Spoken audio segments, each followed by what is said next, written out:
Hello everyone, I'm Kevin, always known as 4BX257, here to bring you another 1980s G.I. Joe tour review, and this is it. This is one of the most highly requested reviews I've gotten since, well, doing the USS Flag, the Terror Drome, and even the Defiant Space Shuttle.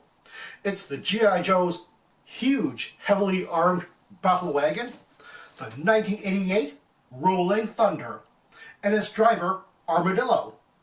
Now, both the Rolling Thunder and Armadillo make no cartoon appearances, but the vehicle itself makes its first comic appearance in the old Marvel comic run of G.I. Joe in issue number 76. Armadillo, however, makes his first appearance in issue number 80, but in that issue, and throughout his appearances, he's always referred to as Rumbler, which is, well, quite frankly, a little bit confusing, because while it might have been his prototype name, it was the name given to another character who never made an appearance in the comic books.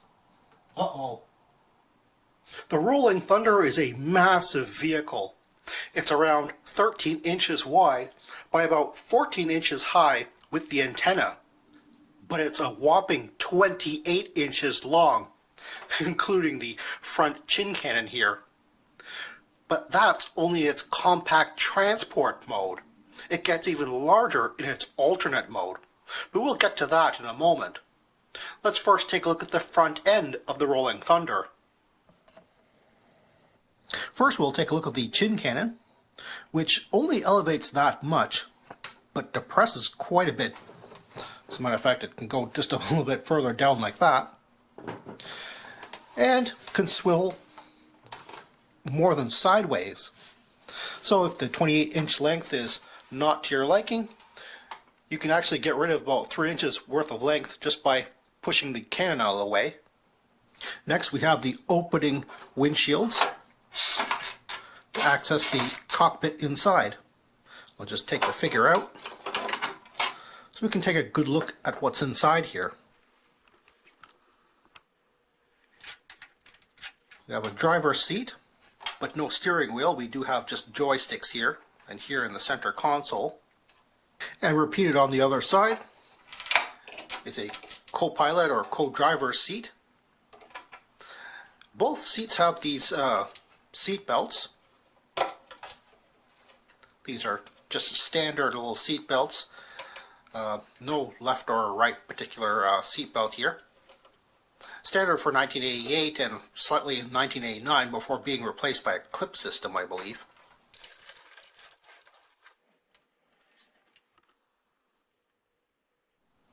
Above the cockpit is a smaller cannon which can rotate 360 degrees and has a pivoting radar dish. Behind the main driving positions is an open area, and right beside the driver's seat is a second backwards facing seat. And some really nice detail in here. I suppose you could sort of fit maybe a second or a third figure in there. Personally, I would only fit a second figure here working this console and another figure just sitting backwards.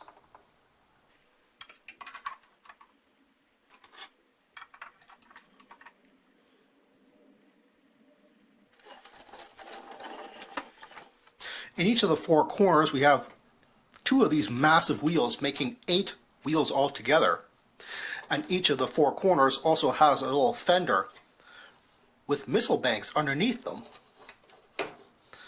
The front missile banks have 2 missiles each. The rear ones only have 1 though. Take a good look at these first set of missiles. And on top of the fenders, on each of the 4 corners, we have one of 4 gun stations. Now these manned gun stations are basically just seats with a gun on them. They swivel 360 degrees, and the guns themselves can elevate and depress quite a great distance. Just pop one of these off, and you can see that each of the 4 gun stations has one of these seat belts as well for the figures. Again, these were quite common things in 1988 and 1989. The guns are fairly well detailed, having these little sideways nubs for handles, which the figures, I'll admit, don't hold very well. Almost directly on the back is this removable rocket launcher with 6 rockets. I'll just move the cannon turret out of the way so you can see it a little bit better. I'll just take a look at one of the 6 rockets. They're fairly small.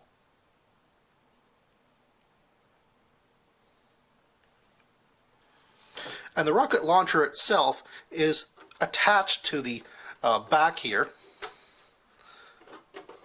And the actual pintle itself can rotate 260 degrees. Now, I did say this was removable, and it's attached only to one side of what winds up being kind of 2 doors here.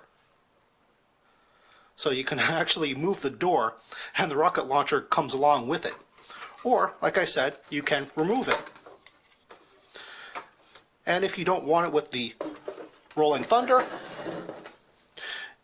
it can be taken off and placed down on the ground or anywhere else. To attach the rocket launcher back onto the back end of the Rolling Thunder, you have to look for these tabs. Now, just for the sakes of the video, I'm just going to remove the top rotating half, just so that you can see this a little bit better. But on the base, there are these very slight tabs here, here, here, and here. So they're not actually symmetrical within this thing. And on here, we have corresponding holes for those tabs that you have to slide it into. But you only slide them into either one half of the door or the other.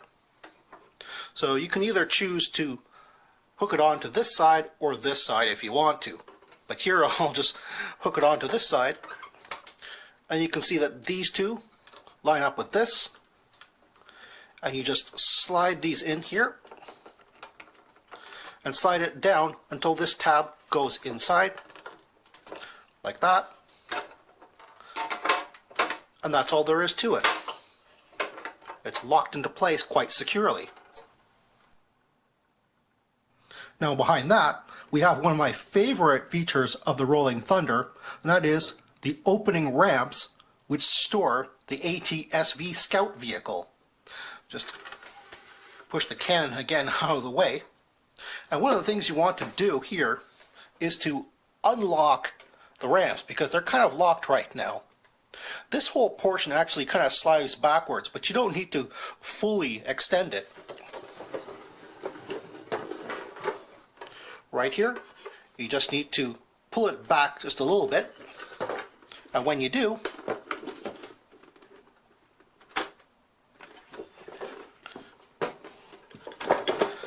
that unlocks the ramps.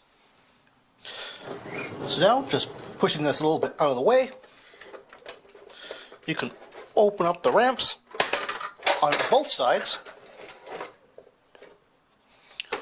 revealing the ATSV inside.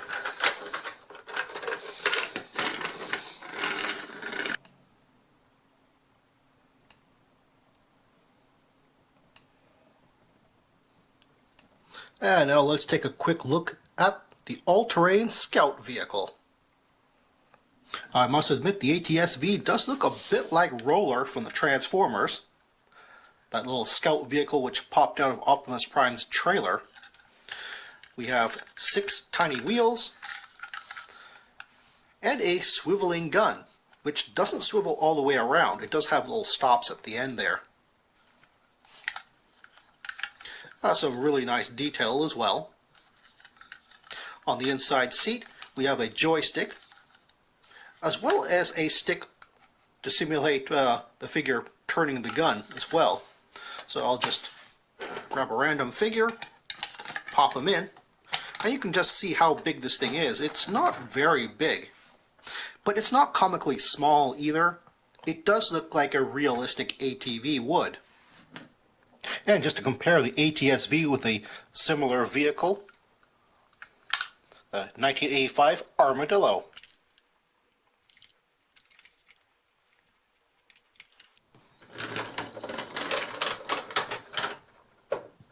It's a shame that you can't leave the figure in there and just fold these ramps up on top of it, but there's really no space. However, even when all the other seats are occupied, there's still plenty of room for another figure just to chill out somewhere else. If you notice, I have the rear fender mounted missiles facing rearward, and that's how it is on the instructions and on the box art, but you don't actually have to do that because, well, the peg system is universal. You can put them this way if you want to. As a matter of fact, they're universal with all the other missiles, so you can even place one of these missiles on here as well.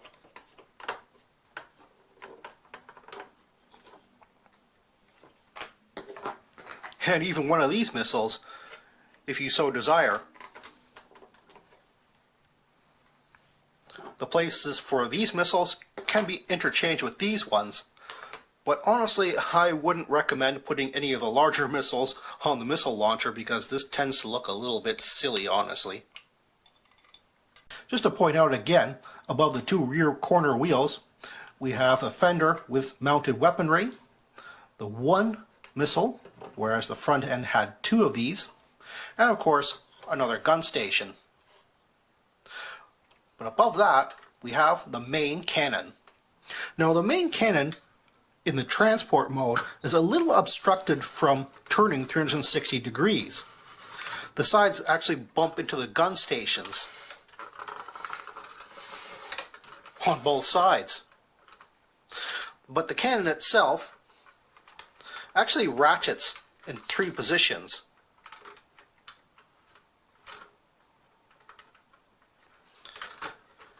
And has 3 of these needle nose rockets. 1 on each side and 1 mounted directly to the gun barrel. Not sure if that's a good thing, but there it is. There's a lot of really nice surface detail on top of that, as well as seating for 2 figures. Just pop them in, and they actually sit in relatively deeply in there too. Now if you extend the back portion of the cannon fully out, you can see that the turret actually now clears the gun stations, which was its main problem with rotating 360 degrees. Like this.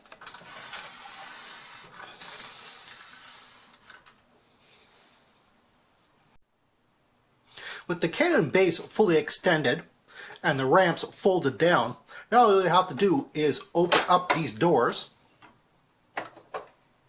that were behind the cockpit, and now you can raise the 2 giant lightning missiles up into their positions. You just take this tab and pull it up.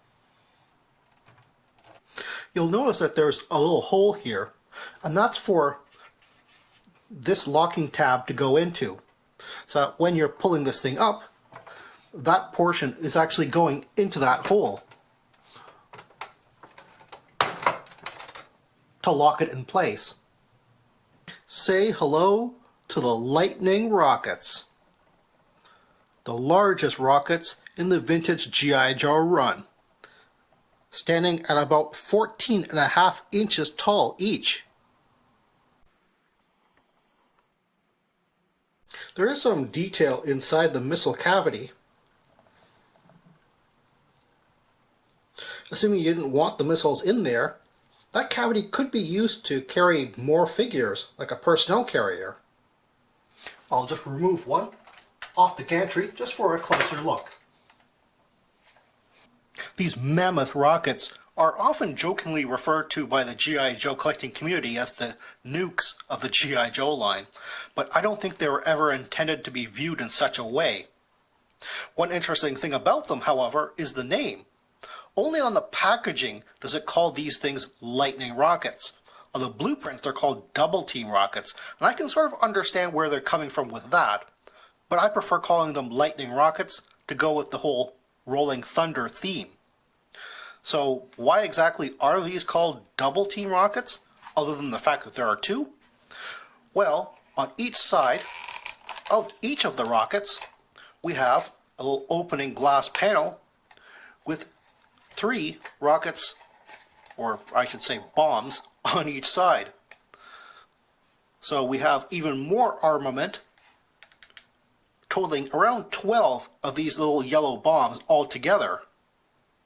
In order to lock the rocket back onto the gantry, you're going to have to line up the bottom thruster with that little tab at the bottom there. There's also a little circular cutout which matches the curve of the bottom of the rocket, which, by the way, moves around a little bit. I don't really know why. But you have to make sure that that's kind of lined up. And you just angle it down and place it on there. To further secure it, there's actually a hole in a slot on the rocket itself, which matches this peg and circular slot there. So you just push it down on here, line it up, and it locks in place. And this is the Rolling Thunder in its full assault mode. From cannon barrel tip to chin barrel tip, this thing is 43 inches long. That's over 3.5 feet long. I have to admit, I was a little reluctant to pick up a Rolling Thunder, despite the fact that so many people had requested me to review it for so many years. It just doesn't look very good on paper.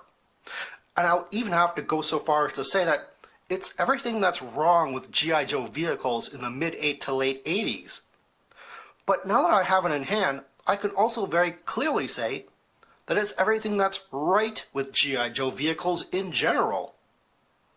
I mean, this thing is overly large and heavy. It's unwieldy for adult hands, much less a child's. There are weapons on top of weapons on top of weapons, and it's so impractically designed with so many things just exposed like this. It's just so excessive, but it's wonderfully excessive, and that's the point, I think.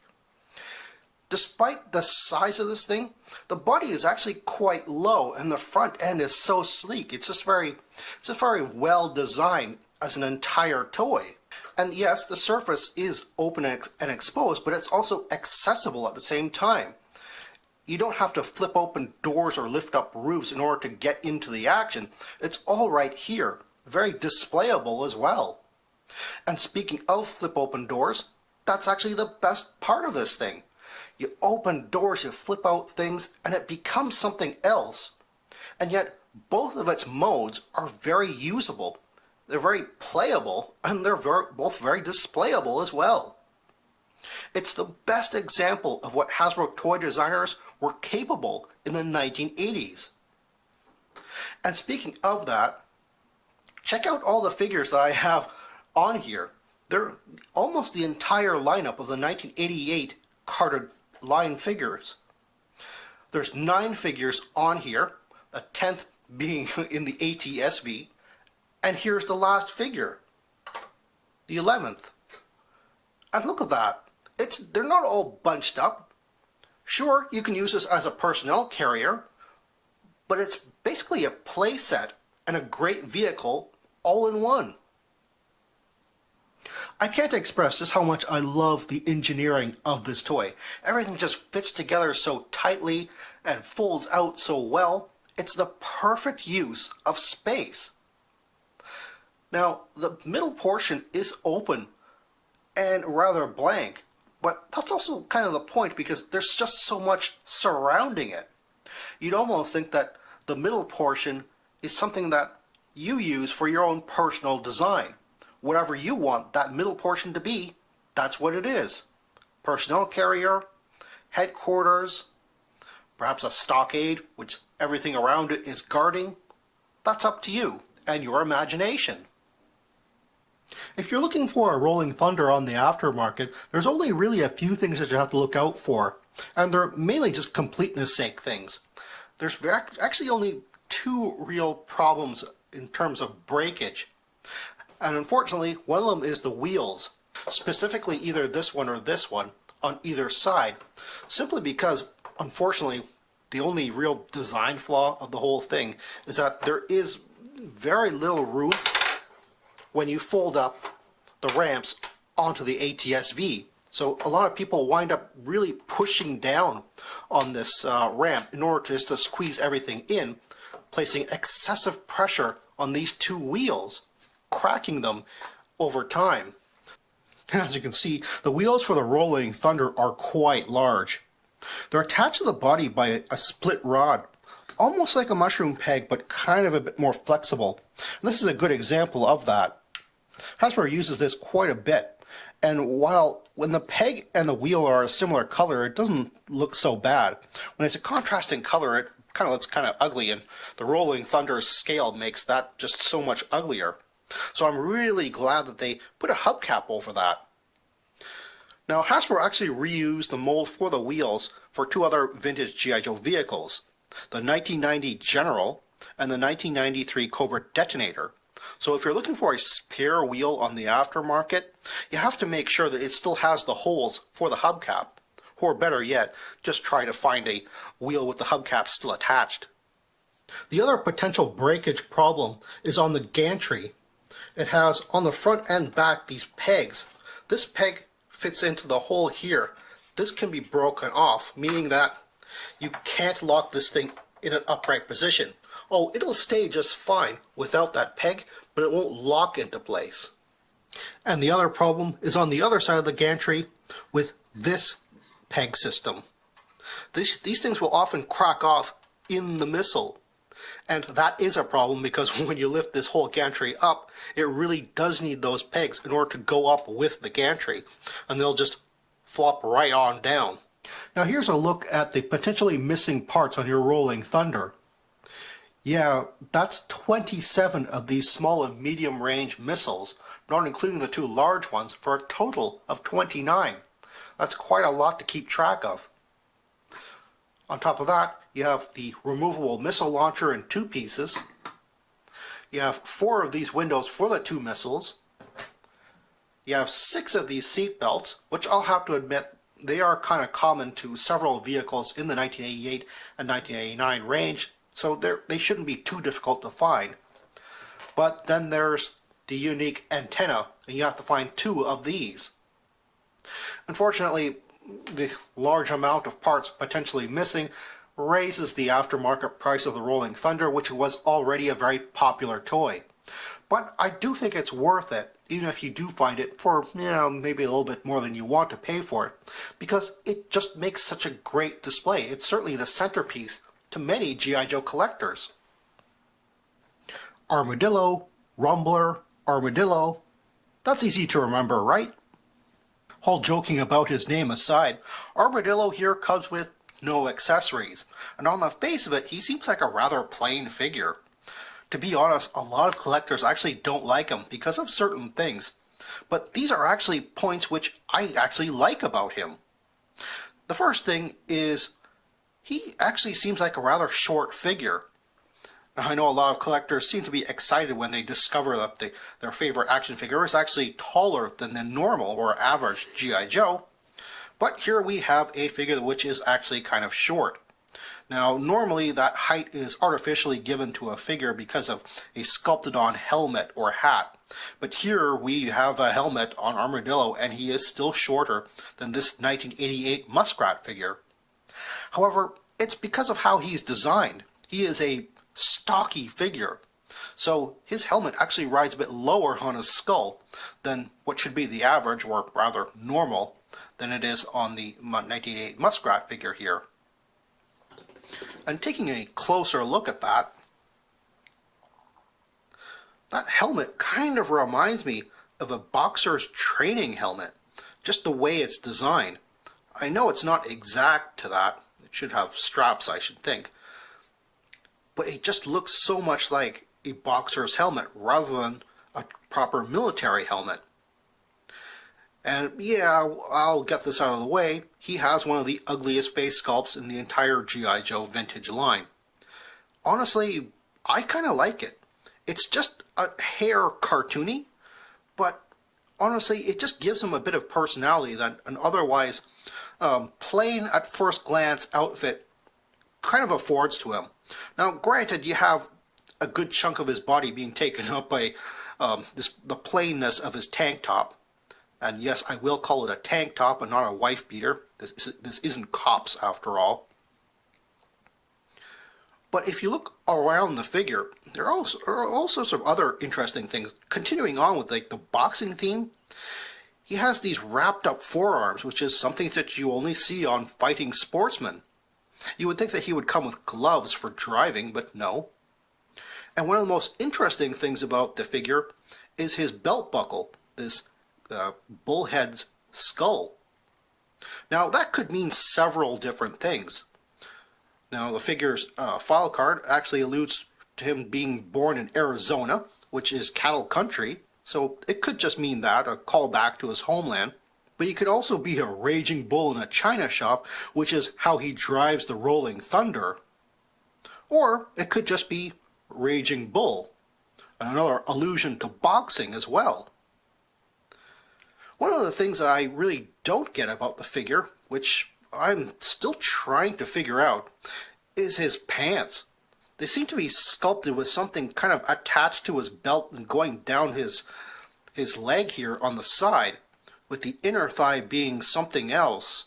I kind of wish I could see the prototype design stage for this, because sometimes when you have like cutouts in the legs and the knees, some things get kind of lost in translation, so I'm not really sure how his pants were attached or what these giant buttons were for.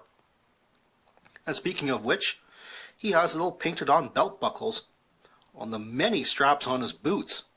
That's kind of hard to see because of how shiny the paint for his boots wound up being, so I do apologize if it's not coming out quite right on the camera. But that's also very interesting that they bothered to even paint that in there. Now if you take a look at the box art, and even on the file card art, you can see that there is a very prominent detail on his shirt which is missing from the action figure, and that is, of course, that bullet bandolier. Now, I'm really not sure why they would have taken that thing away, if it was an accessory or maybe even sculpted onto the figure at some point. Because, I mean, we're talking about a giant playset with multiple small parts, so I don't see how that could have been cost overrun for the budget on this toy. Now, if you want to bring Armadillo to his original artwork look, I would suggest tracking down the bullet belt from the 1989 Backblast action figure. Now, Backblast was a missile man who came with no guns whatsoever, so I'm not entirely sure why he came with a bullet belt to begin with, and removing it certainly wouldn't make him look any different. So adding it to him is really no loss. And now he has that t-shirt a little bit more covered up with a lot more interest in that bullet belt, which really does look like it belongs on him. Here's a fun bit of trivia.